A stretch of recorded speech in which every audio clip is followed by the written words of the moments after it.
Now, de novo heart failure is an escalating challenge. So 43% proportion is the proportion of overall patients who have de novo HF, with rates ranging from 20% in North America and 79% in Southeast Asia. So basically, Asians have a relatively more incidence of de novo heart failure. And in one of the previous studies, 66% patients were newly diagnosed with heart failure. Now, ARNI keeps the de novo heart failure patients out of hospital and also improves mortality. So there is a significant lower incidence of composite of cardiovascular mortality and heart failure rehospitalization in these de novo heart failure patients using ARNI. So initiation of ARNI shortly after hospitalization for acutely decompensated heart failure in patients with newly diagnosed de novo heart failure. This is a subgroup analysis, the transition study. The primary endpoint was the tolerability of treatment in proportion of patients who achieved the target dose.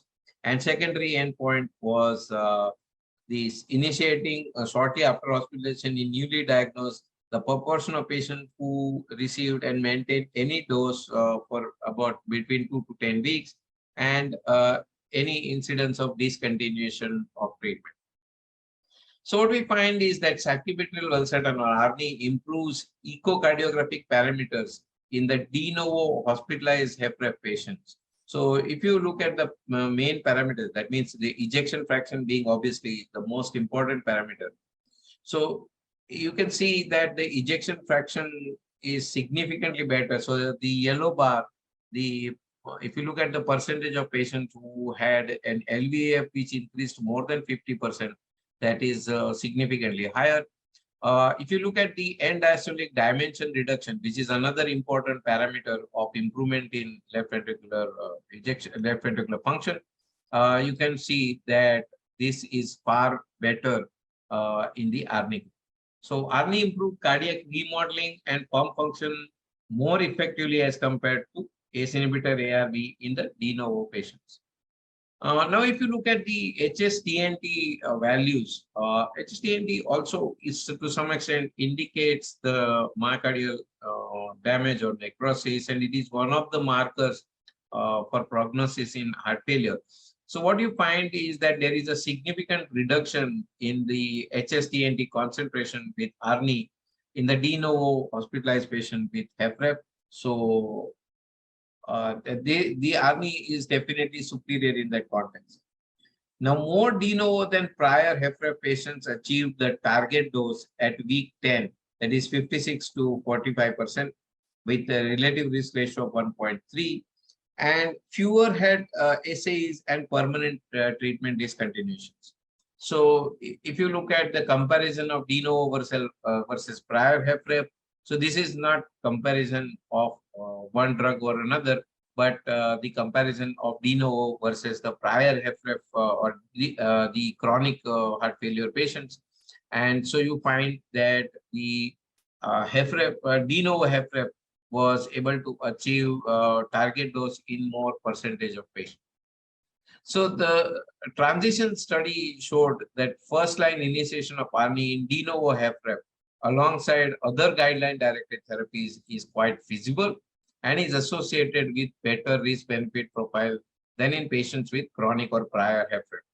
So early intervention with ARNI should be considered to delay the progression in patients with de novo HFrEF.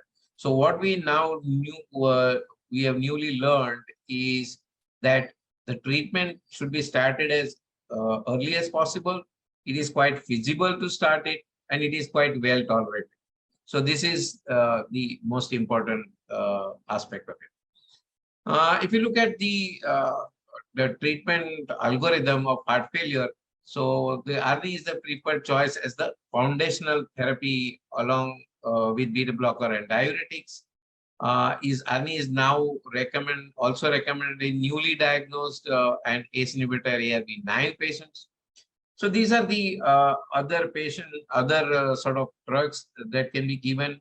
And so depending on various exclusion factor criteria or contraindications, you can start. Obviously, now SGLT2 inhibitor also has become one of the most important treatment. The important thing is that all the treatments are important. So today we are talking of ARNI, but it is not ARNI is the only treatment. So we need all the pillars of treating heart failure. And so the optimal GDMT should be achieved within 3 to 6 months of initial diagnosis of heart failure.